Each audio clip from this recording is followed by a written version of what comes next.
en pantalla. El control, después pasame el control si puede ser, Dante.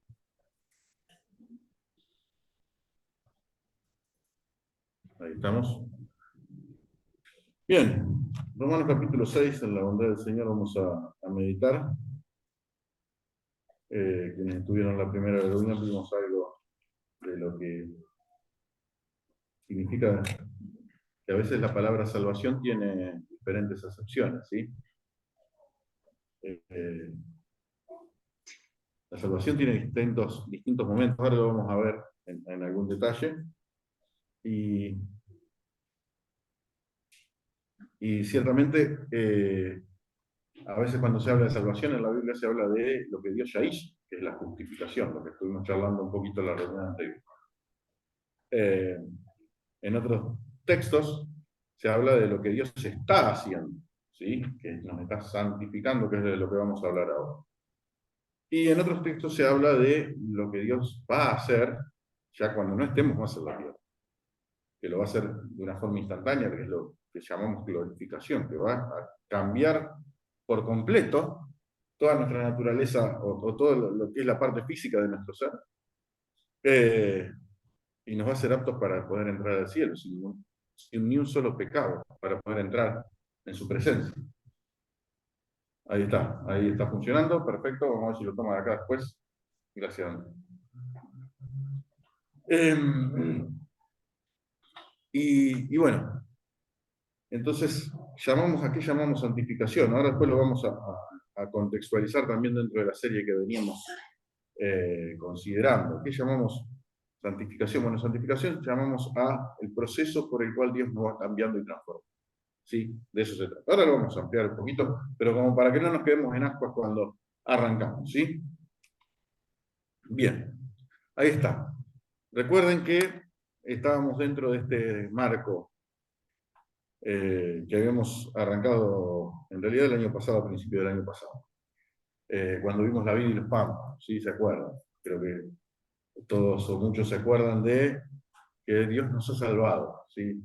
Para que demos fruto, más fruto, mucho fruto. Juan 15 habla de eso, ¿sí? Un fruto que permanezca. ¿El fruto qué es? Es el producto final de la vida, es lo que Dios es lo que le vamos a entregar a Dios cuando estemos en su presencia. Eso es el fruto. Es lo que a Dios les llena y le satisface el corazón. De eso se trata. Y hemos visto ya la serie, una subserie, digamos, de la guía del Espíritu Santo, del fruto del Espíritu en Gálatas capítulo 5, amor, gozo, paz, paciencia, benignidad, bondad, fe, mansedumbre y templanza. Hemos hablado algo de lo que es compartir el Evangelio, que también es otra forma de dar fruto para el Señor, ¿sí? Hoy vamos a hablar de esto, ahí tienen la flechita, lo de la alabanza ya lo hemos hablado en una reunión, que medio que saltamos ahí un poquito al punto 4, así que ese lo vamos a saltear porque ya lo hablamos en una reunión especial sobre alabanza, y bueno, después vienen los otros que se irán dando sucesivamente. Ahora, ¿por qué hablamos de que la santificación surge como fruto? Mirá, prestale atención a esto. Ahí tenemos el texto, mirá. Romanos 6, 22. Después lo vamos a ampliar un poquito, vamos a ver unos versículos antes y alguno que otro después. Pero dice, mas ahora ustedes han sido libertados del pecado y hechos siervos de Dios. Como fueron libertados del pecado y ya fueron hechos siervos de Dios, ahora tienen por fruto la santificación y como fin la vida eterna. O sea, podemos fructificar en esta tierra cuando Dios nos santifica. Y esa es una forma de dar fruto. Por eso lo incluíamos ahí en ese listado, ¿no? Una de las formas que tenemos de dar fruto para Dios es esa, es que el Señor vaya transformando nuestro carácter y, digamos, vayamos siendo santificados. Naturalmente que esto se mezcla bastante, ¿no? Un poco lo vamos esquematizando para hacerlo un poco más sencillo, pero la realidad es que se mezcla bastante con lo que vimos de Gálatas 5, ¿no? De la transformación del carácter y todo lo que implica el amor, el gozo, todo eso. Ahora, si quieren acá, vamos a comentar una cosita y después vamos a ver un poquito. Mira, cuando habla de santificación acá, la expresión original dice agiamos, a veces le disparo un poco a mencionar alguna expresión en griego, ¿no? Pero acá creo que vale la pena, porque este agiasmos implica purificación, implica poner a un costado, separar, ¿sí? Como hemos conversado. Y lo interesante es lo siguiente, todas las expresiones griegas que terminan en asmos son procesos, no estados. Entonces, ese sí es un punto que creo que es clave que tengamos presente. Cuando habla de santificación, está hablando de un proceso, no de un estado. Cuando hoy decía el texto de 1 Corintios 1, ustedes fueron santificados, ¿sí? Estaba hablando de un estado. Ahora está hablando de santificación, está hablando de un proceso. ¿Sí? Bien. Después vamos a comentar un poquito esa diferenciación que hicimos en la reunión anterior para que no nos quedemos tan en ascos. Ahora bien, antes de compartirles, de seguir compartiendo, para ilustrar cuál es el error, digamos, o cuál es lo que dice la sabiduría popular acerca de la santidad, de la santificación, de ser santo y demás, siempre me gusta usar una vieja historia, cuento, no sé cómo le quieren llamar, que creo, no estoy seguro, pero creo que la contaba siempre don Luis Landis, me parece. Un montón ya la conoce, así que no me lo queme. Dicen que no hay que renovar los chistes, no hay que renovar el auditorio. Hay algunos que renuevan los chistes, otros renuevan el auditorio. Acá no renovamos ni una cosa ni la otra. Estamos complicados, vamos a repetir todo, pero bueno, es lo que hay. Pero se cuenta que algunos quizás no conocen, así que por ahí le puede servir. Se cuenta que en un pueblito muy chico había dos hermanos que eran unos estafadores seriales. Estaban llenos de plata, eran obviamente los más ricos del pueblo, y vivían estafando. Entonces, de esa manera siempre hacían mucha plata y todo el mundo lo odiaba, naturalmente, ¿no? Por ese motivo. Resulta ser que se muere uno de los hombres. Entonces, el hermano que queda con vida está organizando el sepelio y necesitaba a alguien que dé unas palabras, que predique en el sepelio de su hermano fallecido. Claro, lo va a buscar el cura del pueblo, le va a decir, pero le plantea una condición muy especial. Dice, yo quiero que usted venga a hablar en el sepelio de mi hermano, bla, bla, bla, bla. Pero quiero, sí, bueno, podemos hacer algo. Pero quiero que cumpla con una condición. ¿Cuál condición? Se lo voy a pagar muy bien, ¿eh? Mire, pero ¿cuál es la condición que tengo que cumplir? Usted tiene que decir que mi hermano era un santo. Se queda pensando el cura. Discúlpeme. Yo, con todo respeto, lamento toda la pérdida que usted ha sufrido, pero no lo puedo hacer. Discúlpeme, pero no lo puedo hacer. Entonces, bueno, va a hablar con el pastor de la iglesia evangélica del pueblo, le venía cualquier colectivo bien, imagínense, era estafador, tampoco era filántropo. Entonces, va con el mismo plateo, mire que le voy a pagar muy bien, tiene que predicar un sermón en el velorio de mi hermano, tiene que decir que era un santo, y ahí el pastor lo frena. No, discúlpeme, lamento la pérdida. Digo, ¿y ahora quién voy? Va a hablar con un curita viejo, que estaba jubilado. Claro, curita viejo tenía cortado el pato. Vivía corriendo la gaiga. Cuando yo dice, le voy a pagar muy bien, usted tiene que decir que mi hermano es un santo, sí, usted no se va a problemar. Va el curita viejo. Y empieza a dar el sermón ahí en el velorio del estafador. Y empieza a hablar. Y vieron cómo somos los predicadores, ¿no? Que a veces hablamos largo, lo que no tiene profundo el sermón lo tiene de largo. Y entonces le va dando. También quería que la gente se duerma, se vaya, para que no muchos le escuchen que iba a decir que era un santo el tipo, y bueno, y trataba, pero llega un momento que tiene que hablar del muerto, no le va a quedar otra, y entonces tiene que empezar a hablar del muerto.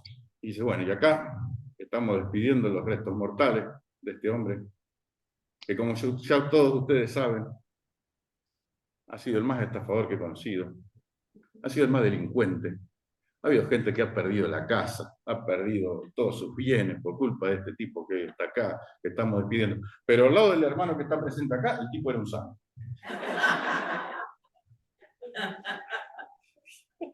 Y cumplió. Y nosotros a veces medimos la santidad de la misma manera que la medía el curita viejo.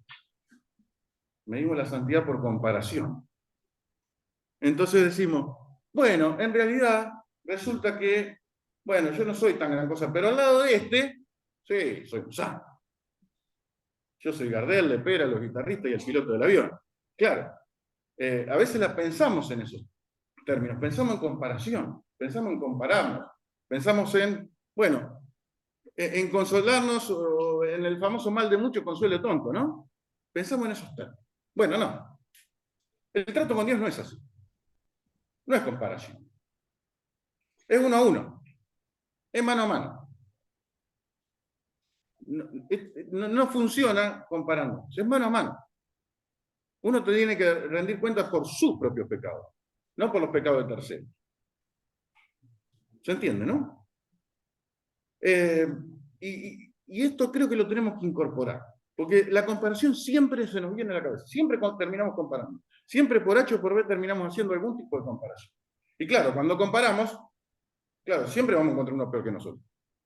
Eso es elemental. Hasta Hitler podemos llegar. Y capaz que Hitler conoció a algunos peor que él, qué sé yo. Pero siempre vamos a tener la oportunidad de compararnos con alguien para decir, bueno, la verdad que yo no soy tan. La cosa así no funciona. Es mano a mano. Es uno a uno. Ahora, volviendo un poquito a lo que conversábamos hoy, acá podemos ponerlo un poquito más en blanco sobre negro. El Valen está buscando las Biblias. Adelante, Valen, un cachito. Ahí están. Ahí. Ahí están. La tuya y la mate. Ahí está. Ahí lo veía, que, está, tenía ese problema. Ahí está. Bien.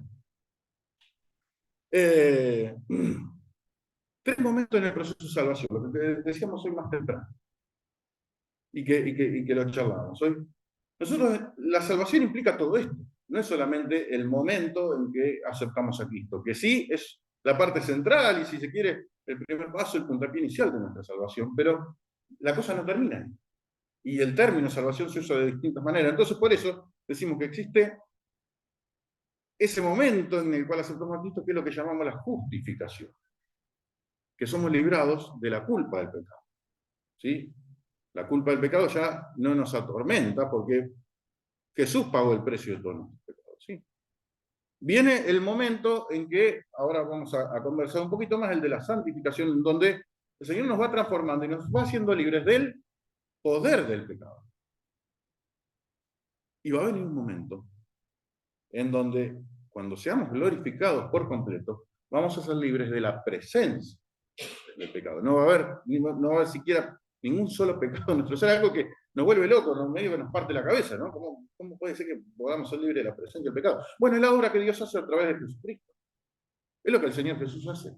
Le entrega la vida a Él. Obviamente no lo hace inmediatamente, es algo que Dios lo está haciendo, lo está transformando, y en un momento, y va a ser en un abrir y cerrar de ojos, vamos a ser transformados.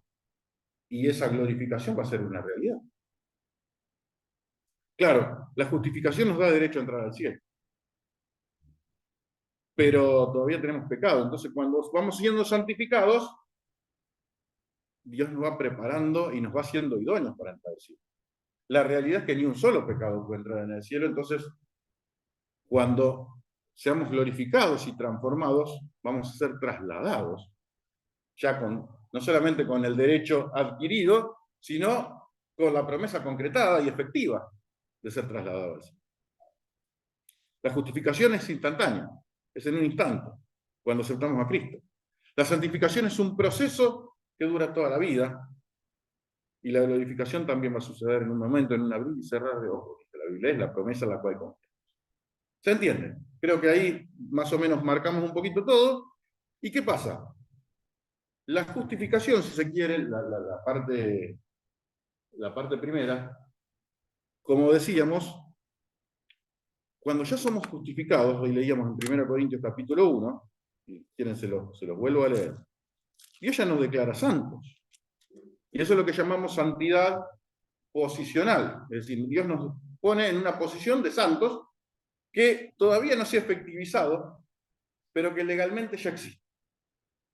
Pablo decía, escribiendo a los Corintios, capítulo 1, que escribe su carta a la iglesia de Dios que está en Corinto, a los santificados en Cristo Jesús. Ya tienen esa posición de santos. Llamados a ser santos con todos los que en cualquier lugar invocan el nombre de nuestro Señor Jesucristo, Señor de ellos y nuestro. La palabra santificados o santo en ese contexto, como decíamos más temprano, tiene esta idea. Ustedes ya han sido declarados, pero también van siendo santificados. O sea, hablamos de santificación o santidad posicional, en una posición que Dios nos declara, y luego en el proceso que Dios va haciendo de transformación, hablamos de santidad experimental, o alguno diría posesional, que es lo que vamos haciendo y vamos transitando nuestro camino junto con eso. Bien, hasta ahí vamos. Vamos a leer algunos textos de Romanos capítulo 6. Mira. Porque ahí el Señor nos va mostrando, un poquito Pablo nos va mostrando, el Espíritu a través de Pablo nos va mostrando cómo se va desarrollando esa obra, de qué se trata esa obra de santificación. Acá puse una pequeña selección de los textos de Romanos 6, habría que leer el capítulo completo. Se complica, no podemos examinar todo el capítulo, ni siquiera vamos a examinar estos textos, simplemente lo vamos a tratar de entender la idea básica. Romanos 6, capítulo 6, versículo 1 dice: ¿qué pues diremos? ¿Perseveraremos en el pecado para que la gracia abunde? Esa es la objeción que le hacían a Pablo, ¿no? Cuando decía, el pecado abundó, sobreabundó la gracia. Entonces, ¿qué? Venían los tipos que le discutían, eran discusiones que él solía tener, ¿sí? La carta de los Romanos muestra eso. Entonces el que le discutía le dice, che, entonces vamos a seguir pecando para que la gracia abunde. Cuanto más peco, más gracia hay de Dios. Dice Pablo, no. Versículo 2. En ninguna manera. Rotundamente, no. Porque los que hemos muerto al pecado, ¿cómo viviremos hoy? No pasa por ahí. Saltamos al versículo 6. Sabiendo esto, que nuestro viejo hombre fue crucificado juntamente con él, con Jesucristo, para que el cuerpo del pecado sea destruido, a fin de que no sirvamos más al pecado, porque el que ha muerto ha sido justificado del pecado. Es lo que Dios ya hizo. Avanzamos un poquito más y nos vamos al versículo 20. Y dice, porque cuando ustedes eran esclavos del pecado eran libres acerca de la justicia, pero ¿qué fruto tenían? ¿Qué sacaban? ¿Qué les quedaba al final? ¿Qué producto final había? ¿Qué fruto tenían de aquellas cosas de las cuales ahora se avergüenzan? Tres cosas que hacían antes de ser del Señor, que seguramente le darían vergüenza y no le contarían a nadie. Bueno, de esos, ¿qué fruto sacan? Nada, son preguntas retóricas, ¿no? ¿Qué fruto sacamos de nuestra vida pasada? ¿Qué fruto sacamos de las cosas que sabemos que el Señor no quiere para nosotros? Nada, ¿qué podemos sacar? Cosas que ahora nos avergonzarían, o deberían al menos, porque el fin de ellas es muerte. Mas ahora han sido libertados del pecado, versículo 22, el texto que leímos al principio, y hechos siervos de Dios.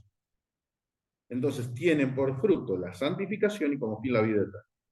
Porque, texto muy conocido que se usa para predicar el Evangelio, que viene a cuento de esto, y que viene muy bien, porque dice, la paga del pecado es muerte, siempre fue así, nunca ha dejado de ser así. La paga del pecado es muerte, mas el regalo de Dios es vida eterna en Cristo Jesús, Señor nuestro. Amén. Ahora, vos fíjate lo siguiente.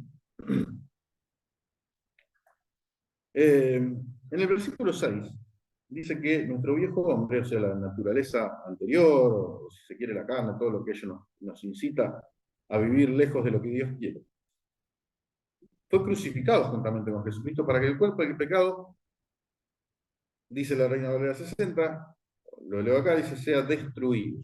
Ahí en el PowerPoint pusimos inutilizado, porque esa es la traducción, una traducción, si se quiere, más precisa. No es destruido, aniquilado, porque no habla de aniquilación el texto, habla de algo que es total y absolutamente inutilizado, que no sirvemos para nada. De eso. Y hay una ilustración que a mí me encanta, que está en el libro de Jueces, si se quiere. Es una historia que sucedió real, cuando los israelitas estaban conquistando la tierra de Canaán. o ya habían conquistado hacía poquito, y venían a veces cuando se alejaban de Dios, Dios permitía que los enemigos los subyugaran muchas veces, ¿no? Es un ciclo, parece una montaña rusa, digo, porque estamos bien, estaban mal, estaban bien, estaban mal, estaban bien, estaban mal. Fíjate lo que pasaba en un momento. Jueces 1:4. Eso no está en el PowerPoint. Jueces 1:4 dice que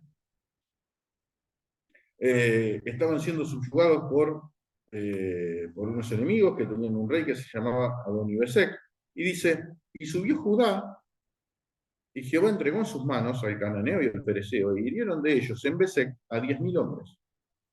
Y hallaron a Adonibesec, que era el rey en Besec, y pelearon contra él y derrotaron al cananeo y al pereceo. Mas Adonibesec huyó y le siguieron y le prendieron y le cortaron, dice, los pulgares de las manos y de los pies.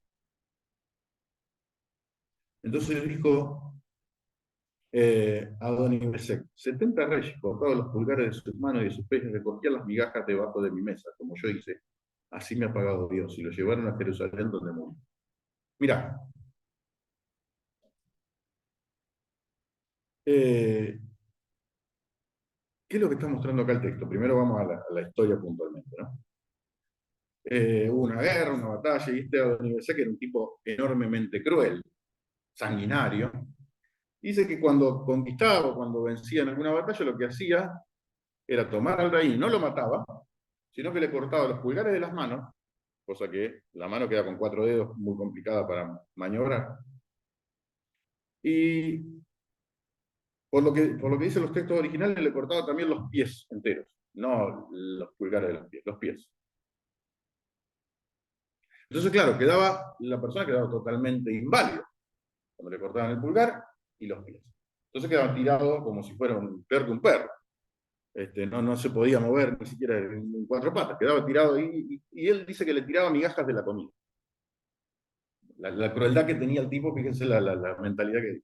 Los israelitas cuando vencieron a Adonibesec, dice que le hicieron exactamente lo mismo. Y a lo mejor no es para aplaudirlos a los israelitas, pero es lo que sucedió. ¿Sí? La historia te la cuenta tal como pasó. A veces cuenta cosas buenas, a veces cuenta cosas malas. Te la cuenta como pasó. Y lo que le pasó. Ahora, lo que quisiera rescatar es esto. Este cuerpo de Adonibesec o de cualquiera de esos que estaba ahí tirado en el suelo y que no tenía los pulgares ni no tenía los pies, es un cuerpo totalmente inutilizado. Y esa es un poco la idea que Pablo quiere transmitir aquí cuando habla de que nuestro cuerpo de pecado fue inutilizado. O sea, fue destruido, fue aniquilado, no existe más. No, sigue existiendo. No, el cuerpo de pecado de nuestra vida no ha sido aniquilado, no ha sido eliminado, no desapareció por completo. No tiene potencial para hacer absolutamente nada, a menos que le tiremos comida. A menos que lo sentemos y lo pongamos al lado nuestro a jugar al truco. A menos que le demos todo lo que le queremos dar. Potencialmente no podría hacer nada. Pero hace. ¿Por qué hace? Por nuestras propias decisiones, no por otra cosa. De ninguna manera va a hacer las cosas que hace por propia voluntad. No lo puedes. Potencialmente el Señor nos ha dado todas las herramientas necesarias para poder vivir en santidad delante de Él. El cuerpo de pecado fue inutilizado a fin de que no sirvamos más al pecado. Claro, es que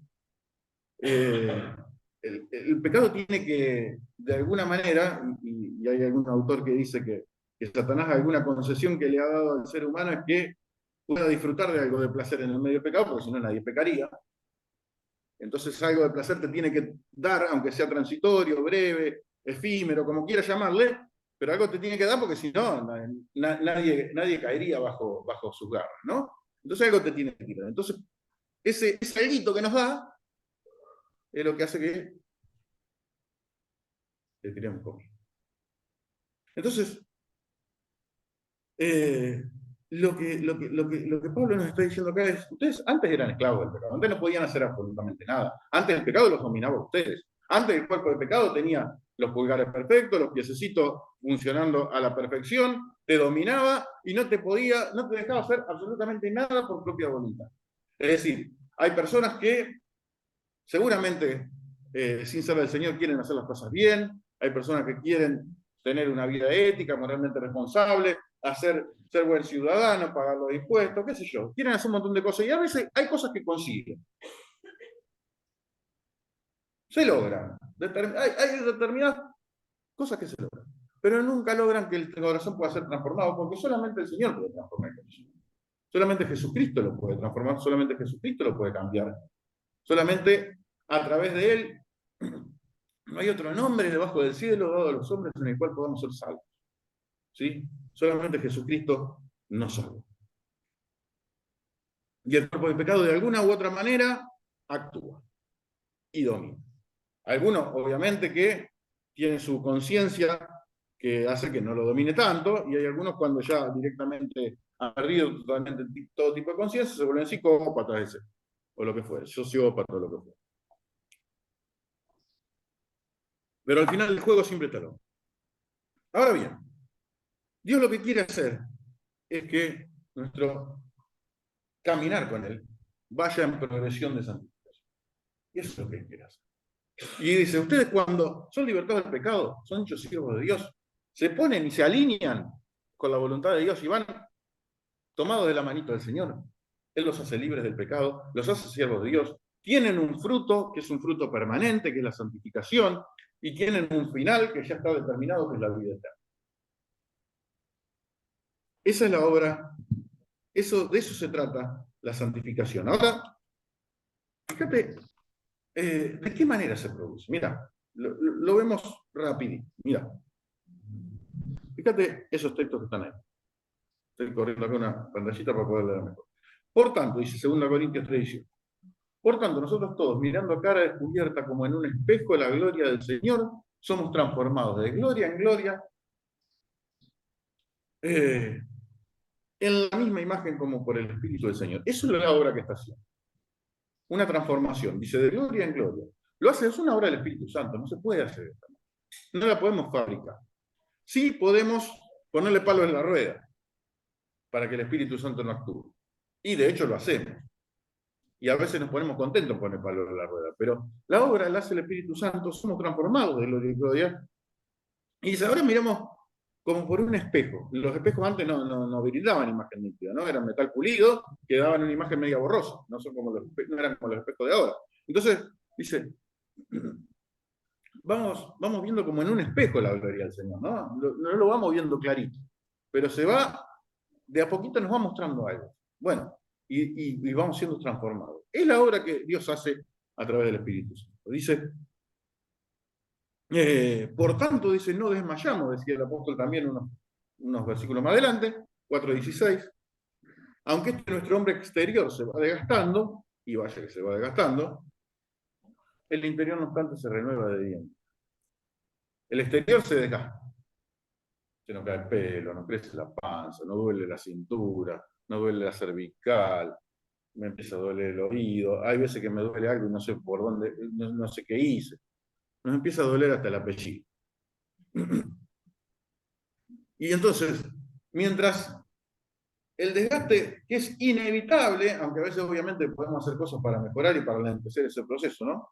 Hay muchas cosas que podemos hacer y que nos ayudan a tener una vida más saludable, pero inevitablemente, aunque haga así la curva, que sea así muy, muy abrupta, o algunos será un poquito menos pronunciado porque tienen una vida más saludable, siempre va para abajo. Va a ir para abajo, de los 21 años para adelante vamos para abajo. Chao, no hay vuelta. Alguno irá así, pero va a ir para abajo. Alguno irá así, pero siempre va a ir para abajo. Ahora, mientras la fortaleza física vaya para abajo, dice la fortaleza espiritual va para arriba. Casi al mismo tiempo. El hombre exterior se va desgastando, el hombre interior se va renovando de día en día. Esa es la obra que Dios quiere hacer. Es una obra creciente, en donde la santificación va creciendo y nos vamos pareciendo cada vez más a Jesús. Ahora, es una obra que Dios hace, es una obra que es creciente, pero es una obra que requiere que nosotros colaboremos, porque si no le ponemos onda, si no colaboramos, y el Espíritu Santo nos da libertad y nos da libre albedrío para hacer lo que queramos. No nos fuerza, no somos robotitos ni marionetas. Tenemos que ponerle onda, porque fíjate que dice, así que amados, puesto que tenemos tales promesas, limpiémonos de toda contaminación de carne y espíritu, perfeccionando la santidad en el temor de Dios. Es decir, perfeccionando, va progresando, va mejorando poco a poco, pero vos tenés que participar en esto porque si tus decisiones son negativas, lo lamento, hermano. La cosa por ahí no va. Bien, y con esto vamos a ir ya avanzando para... Mira, ¿en qué área se aplica la santificación? Se aplica en todas las áreas de la vida, ¿no? Eso, indudablemente. Pero Pablo, escribiendo a los tesalonicenses, da dos ejemplos prácticos, reales, específicos, en donde la santificación tiene una aplicación directa. Mira, obviamente no es lo único, por eso quiero aclarar eso. No es lo único, pero sí son cuestiones a las cuales Pablo le pone especial atención. Porque ya sabéis qué instrucciones le dimos por el Señor Jesús, decía el apóstol. Pues la voluntad de Dios es vuestra santificación. De nuevo, vamos a lo mismo. ¿Eso qué implica? Bueno, por ejemplo, dice Pablo, implica que se aparten de fornicación. Que cada uno de ustedes sepa tener su propia esposa en santidad y honor. No en pasión de concupiscencia o de malos deseos, podríamos decir, ¿no? Como los gentiles que no conocen a Dios. Que ninguno agravie ni engañe en nada a su hermano. Es el otro punto sobre el cual ejemplifica. Porque el Señor es vengador de todo esto, como ya hemos dicho y explicado. Pues no nos ha llamado Dios a inmundicia, sino a santificación. Así que el que desecha esto, no desecha a hombre, sino que desecha a Dios, que también nos dio su Espíritu Santo. Así que el que desecha esto, no desecha a hombres, sino a Dios. La santificación aplica para todas las áreas de la vida, pero particularmente Pablo dice, presten atención a estas dos cosas. No se duerman. Presten atención a estas dos cosas. La voluntad de Dios es su santificación. ¿Y esto qué implica? Que se aparten de fornicación, de todo tipo de inmundicia sexual. Pues. Dice, no vivan en pasión de malos deseos como los gentiles. Ustedes recuerdan que Pablo escribió en la cultura griega. La cultura griega, por ejemplo, para que nos demos una idea, había filósofos griegos que decían que el amor entre el hombre y la mujer era bueno, pero el verdadero amor existe solamente entre hombres. ¿Sí? Eso decían algunos. O sea, la posición de la mujer era totalmente, ni siquiera secundaria, era sumamente periférica. La mujer solamente servía para juntarse con un hombre y engendrar hijos y nada más. Entonces, en ese contexto Pablo dice, miren, ustedes piensen que Dios los pensó diferente. Ustedes pueden apartarse de todo tipo de inmoralidad sexual. Dios aprueba y bendice la sexualidad matrimonial. No está en contra de eso, al contrario, algunos quizás han tergiversado un montón de cosas. La cultura griega exaltaba otros valores, nuestra cultura seguramente no tiene nada que ver con los valores que Dios exalta, ¿no? Y esto viene hasta del mismo fundamento teórico que hay atrás de cada tipo de enseñanza cultural que encontramos, ¿no? Ustedes saben que por ahí se habla, dice, bueno, no, en realidad vos tenés que satisfacer tus instintos. Es un mensaje que se da. Nosotros tenemos un instinto y lo tenemos que satisfacer.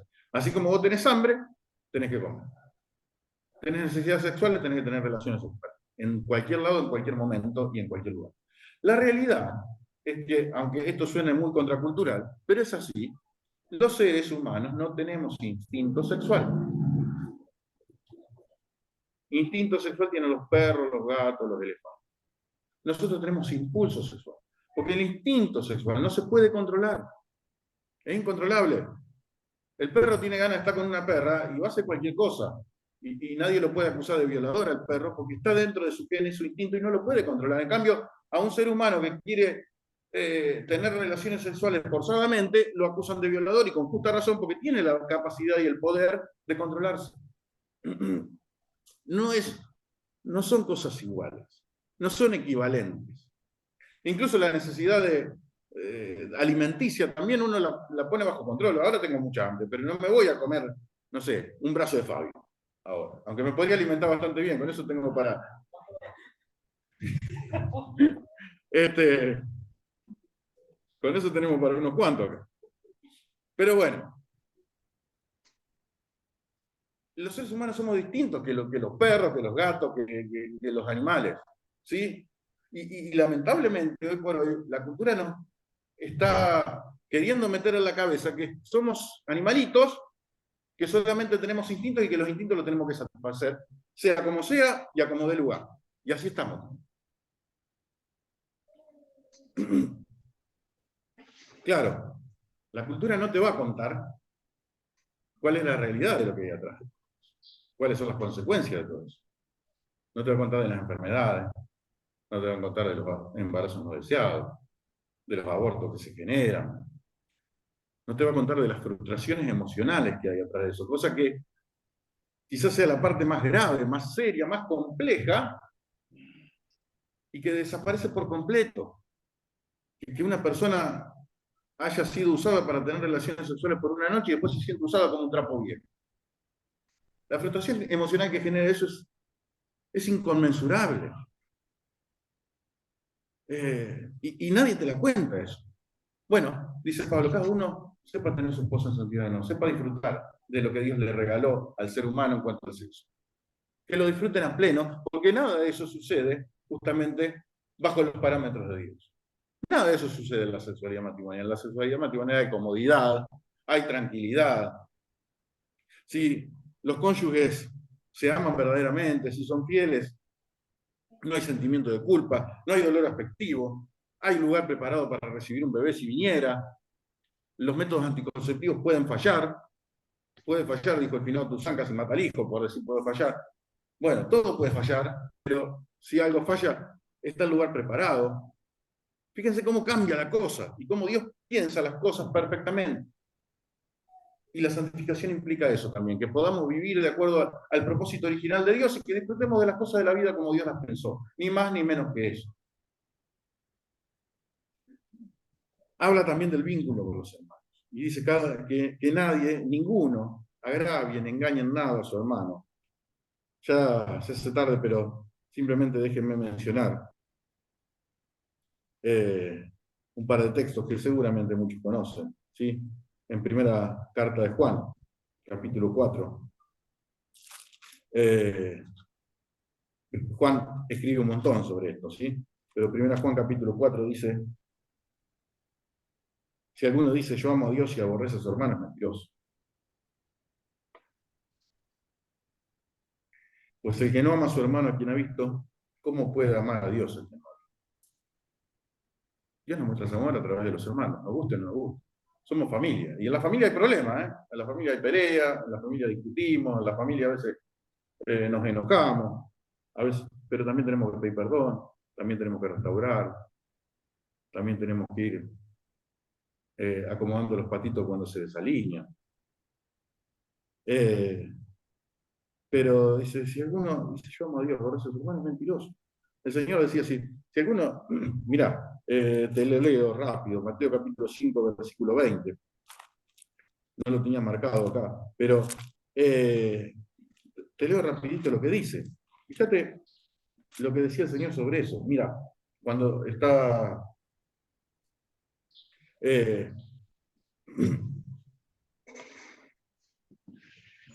hablando justamente de entregar una ofrenda en el altar, ¿no? Mateo capítulo 5, versículo 22, perdón. Oíste que fue dicho, versículo 21 dice, a los antiguos existía una tradición que decía, no matarás y cualquiera que matare será culpable de juicio. Pero yo les digo que cualquiera que se enoje contra su hermano será culpable de juicio. Cualquiera que diga necio, tonto, idiota, inútil, lo que fuere, a su hermano, será culpable ante el concilio. Cualquiera que le diga fatuo o insensato, sin ceso, quedará expuesto al infierno del fuego. El Señor lo que dice, che, presten atención. En esto conocerán que son mis discípulos, ¿no? Le decía el Señor a los discípulos, que los unos a los otros. Presten atención. Pablo dice, presten atención que ninguno agrade ni engañe nada a su hermano. El Señor es vengador de todo esto. Ya lo hemos dicho, ya lo hemos explicado. No nos llama a Dios a inmundicia, nos llama a santificación. Versículo 7, ¿no? De Tesalonicenses. Presten atención a lo que es su vida personal, su vida íntima. Y presten atención a lo que es su vida de comunión, de vinculación, en medio del pueblo de Dios, con los hermanos. Presten atención. Nadie puede decir que ama a Dios y aborrece a su hermano. Tal es mentiroso. Y así que el que desecha esto, dice, no desecha al hombre, sino a Dios que también nos dio su santo espíritu. Vamos terminando y llegamos a cerrar simplemente para reflexionar. El apóstol Pedro decía, por tanto, ciñan los lomos de vuestro entendimiento, sean sobrios, esperen por completo la gracia que se traerá cuando Jesucristo sea manifestado. Como hijos obedientes, no se conformen a los deseos que tenían antes, estando en ignorancia, sino que como aquel que los llamó es santo, sean también ustedes santos en toda manera de vivir, porque Cristo está, sed santos, porque yo soy santo. Colaboren con Dios, ¿sí? Tienen ustedes la posibilidad de colaborar con Dios. La obra la va a hacer el Espíritu, pero ustedes presten atención. ¿Cuánto le permito al Espíritu Santo hacer en mi vida para que se santifique? ¿No? Es la pregunta. ¿Cuánto me permito alimentar a mi cuerpo de pecado? Ya fue inutilizado, pero que le seguimos dando el nombre. ¿Cuál es la manera de pensar y de actuar respecto a mis hermanos sobre la fe? Que el Señor nos guíe, que podamos llevar fruto para Dios también en esta, ¿no? Que podamos, como decíamos al principio, llevar fruto, más fruto, mucho fruto, un fruto abundante, un fruto que permanezca y que trascienda los años que nos toquen vivir acá en la tierra. Que el Señor nos permita ser transformados, ser cambiados a su misma imagen. El Señor ya nos justificó en Jesucristo. El pecado ya no tiene poder sobre nosotros. No le demos mal. Amén. Oramos. Gracias te damos, Señor, porque nos has mostrado, Señor, cuál es el camino a seguir en todo momento. Nos has dado ejemplo para que sigamos tus pisadas. Gracias porque tu palabra nos da claridad, Señor, en todo sentido, en todo momento. Y gracias porque vos estás haciendo una obra que es magnífica. No solamente hiciste una obra imposible, que es la obra de justificación, dándonos, Señor, el privilegio de tener entrada a tu presencia por la sangre de Jesucristo, sino que también nos estás obrando ahora. Y el final de la obra va a ser un final perfecto, Señor, con una libertad absoluta, completa, aún de la presencia misma del pecado. Señor, gracias por tu obra, por tu plan, por todo lo que has planificado desde antes de la fundación del mundo para bendecirnos, para disfrutar para que podamos disfrutar de tu compañía, para que podamos disfrutar de todo lo que vos has planeado. Señor, te damos gracias una vez más, te pedimos que nos guíes, que nos bendigas, que nos permitas cada día y en cada momento ir dando pasos que nos permitan ir recuperándonos, Señor, ir acercándonos más a lo que vos querés. Te damos gracias, Señor. Nos ponemos en tus manos, en el nombre de Jesús. Amén. Amén. Muy bien. Gracias a todos por su paciencia, su atención. Dios mediante, nos encontramos el miércoles a las 20:30 horas. Y también el próximo domingo la reunión tendrá lugar por la tarde, ¿sí? 19:30 la cena del Señor, 20:30 la siguiente reunión. Por lo demás, chao, Salva.